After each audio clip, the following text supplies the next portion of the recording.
নমস্কার, পিরিয়ডিক টেবিলের question answer practice করছি। প্রথম কোশ্চেন দেওয়া আছে অ্যাটমিক নাম্বার 33 হলে তাহলে কোথায় অবস্থান করছে পিরিয়ডিক টেবিলে। আমাদের কি করতে হবে, তার নিয়ারেস্ট ইনার্ট গ্যাস হলো কে, তার অ্যাটমিক নাম্বার কত, সেটা হলো 36। তো 36 মাইনাস কত হবে 33, মানে হচ্ছে 3। ঠিক আছে, তো ওল্ড পিরিয়ডিক টেবিল অনুসারে 3A-তে থাকবে, মডার্ন পিরিয়ডিক টেবিল অনুসারে এই 3-র সঙ্গে 12 আরও অ্যাড করে দিতে হবে, মানে 15, তার মানে গ্রুপ 15-এ আছে।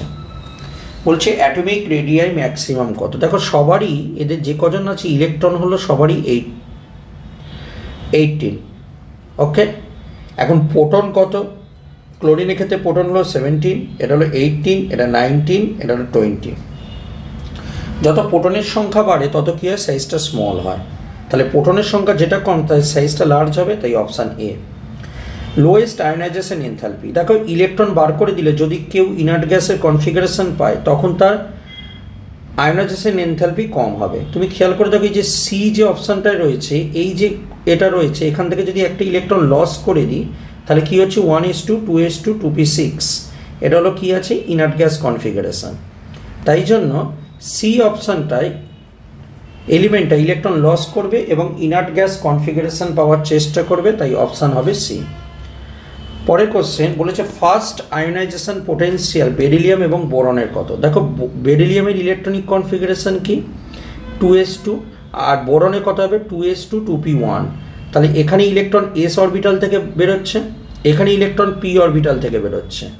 এখন এস নিউক্লিয়াসের কাছে থাকে, তাই এস থেকে ইলেকট্রন বার করতে গেলে বেশি এনার্জি দরকার হয়। তার মানে বেরিলিয়ামের আয়োনাইজেশন এনার্জি বেশি হবে বোরনের থেকে।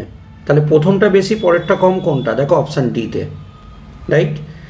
বলেছে among the following which is the most basic কারা হয় না, অ্যালকালি মেটাল মানে ক্ষারীয় মৌল, ঠিক আছে, অথবা কী হবে অ্যালকালি আর্থ মেটালের এলিমেন্টগুলো, অ্যালকালি আর্থ মেটাল। ঠিক আছে, যে কটা অপশান আছে দেখো এটা হলো ডি ব্লক এলিমেন্ট, এগুলো সব পি ব্লকে রয়েছে, এগুলো পি ব্লক, একমাত্র এস ব্লকের এলিমেন্ট এইটা, এবং এটা হলো অ্যালকালি আর্থ মেটাল, তাই জন্য এমজিও হলো অ্যান্সার। পরের কোশ্চেন বলেছে মোস্ট অ্যাসিডিক এমএন কম্পাউন্ড কোনটা, কোন এমএনের অ্যাসিডিটি সবচেয়ে বেশি। তো এমএনটাকে এক্স ধরে বার করো, প্রথমটার অক্সিডেশন নাম্বার +2, পরেরটা এক্স ধরে বার করলে +4, পরেরটা এক্স ধরে বার করলে +3, এবং লাস্টেরটা এক্স ধরে বার করলে +7। যত অক্সিডেশন নাম্বার বেশি হয় তত সাইজটা ছোট হয় এবং অ্যাসিডিটি বেশি হয়, তাই অপশান ডি। বলেছে ম্যাক্সিমাম ইলেকট্রন অ্যাফিনিটি কোনটা। দেখো ইলেকট্রন অ্যাফিনিটি সব থেকে বেশি হবে ডিটা, তার কারণ দুটো পয়েন্ট, একটা হলো ভ্যাকেন্ট ডি অরবিটাল আছে, ক্লোরিনের কি আছে ফাঁকা ডি উপকক্ষ আছে, আর একটা হলো ক্লোরিন যদি একটা ইলেকট্রন গেইন করে Cl- হয়, সেটার ইলেকট্রনিক কনফিগারেশন হলো ইনার্ট গ্যাস ইলেকট্রনিক কনফিগারেশন, কারণ তার বাইরের সেলে তখন 8টা ইলেকট্রন থাকবে। যেহেতু ইনার্ট গ্যাস কনফিগারেশন পাচ্ছে একটা ইলেকট্রন গেইন করবার পর, তাই জন্য ক্লোরিনের ইলেকট্রন অ্যাফিনিটি সবচেয়ে বেশি হবে। পরেরটা বলেছে নাম্বার অফ আনপেয়ার্ড ইলেকট্রন, এইটা। তো এখানে এফিটাকে এক্স ধরো, ফ্লোরিনের চার্জ -1 × 6 সমান কত হচ্ছে -3, তার মানে এক্স সমান হচ্ছে +3। এফির ইলেকট্রনিক কনফিগারেশন হলো আর্গন 3d6 4s2, এফি +3 পাচ্ছ, এফি +3 মানে কি 3টি ইলেকট্রন লস করছে, তাহলে আর্গন 3d5, d5 মানে কি ডি অরবিটাল, তার মধ্যে 5টা ইলেকট্রন আছে 1 2 3 4 5, তাহলে সিঙ্গেল ইলেকট্রনের সংখ্যা হবে 5, অপশান বি। তারপরটা বলেছে অ্যাটমিক নাম্বার এইটার কত হবে। আন মানে কি, আন মানে হলো 1, নীল মানে হলো কি, নীল মানে 0, ট্রাই মানে কি 3, 1 0 3, মানে অপশান বি। লাস্ট কোশ্চেনটা বলেছে which of the following is true for atomic radii. Atomic radii সব থেকে কোনটার বেশি হবে। দেখো H- ক্ষেত্রে দেখো প্রোটন কটা, প্রোটন হলো একটা কিন্তু ইলেকট্রন হচ্ছে দুটো, এটার ক্ষেত্রে কত প্রোটন একটা, ইলেকট্রন হচ্ছে কত একটা।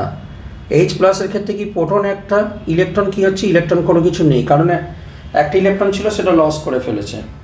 তাহলে যত ইলেকট্রনের সংখ্যা বাড়ে তত সাইজটা বড় হয়, তাই জন্য অপশান বি হচ্ছে। দেখো ইলেকট্রনের সংখ্যা সবচেয়ে বেশি, তারপর এইটা, কারণ ইলেকট্রন যত বাড়বে তত ইলেকট্রন রিপালশন ফোর্স বাড়বে এবং যে কারণের জন্য সাইজটা বড় হয়, তাই জন্য অপশান বি হলো আমার কাছে অ্যান্সার। তো এই ছিল আমাদের পিরিয়ডিক টেবিলের উপর কিছু কোশ্চেন অ্যান্সার। পরবর্তী ভিডিওতে আরও কিছু কোশ্চেন নিয়ে আসবো। ধন্যবাদ সঙ্গে থাকবার জন্য।